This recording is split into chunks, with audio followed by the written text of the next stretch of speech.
Jama'a ku sa Dangote a cikin addu'o'inku dan yanzu haka shi ma bai kubuta daga sharri da kutungwilar turan yamma ba iya ma'adanan mu bane target din su. Refinery nan nashi na tsokale musu ido. Babu abin da yake bukata a gare ku yan arewa sai addu'a dan ita ce kadai makamin mumini. A daidai lokacin da Amurka ke tinkarar barazanar takaitar kasuwancin ta da cinikayyar mai a gabas ta tsakiya, ba ta da sabon kasuwan da ya wuce Afirka. Kai Dangote ka zo ka tamfatsa katar refinery da ya fi kowanne girma a Afirka. To ba su da makiyin da ya wuce kai. A daidai nan ne wani zai ce to da me dan arewa ya amfana da Dangote. Wasu ma suna cewa in dai kaga ana bada manyan mukamai a kamfanin shi to yan kudu ake ba muwa, yan arewa sai dai da ku.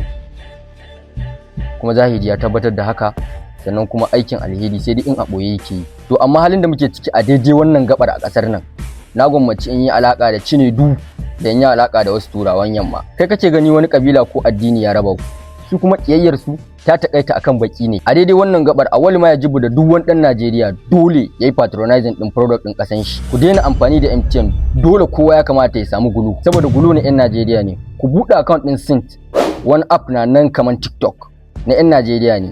Kuma ku rubuta ku aje duk social media nan sai sun kulle mana shi. Kuma maganin mu kenan tunda ai mu magana dan kasar mu nan mun ki mu je mu buɗe. Shi kanshi wannan account din nawa za su iya kulle mun shi inda na ci gaba da tona irin wannan sirrukan.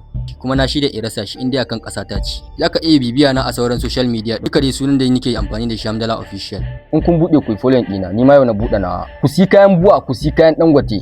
Hannunka baya ribewa ka yanke kayar. Idan Dangote baya taimakon yan arewa a fili ana gani, mahaifiyar Samariya wallahi an yi shaidar ta. Idan ta fidda zakka a Kano wanke talauci ake cewa.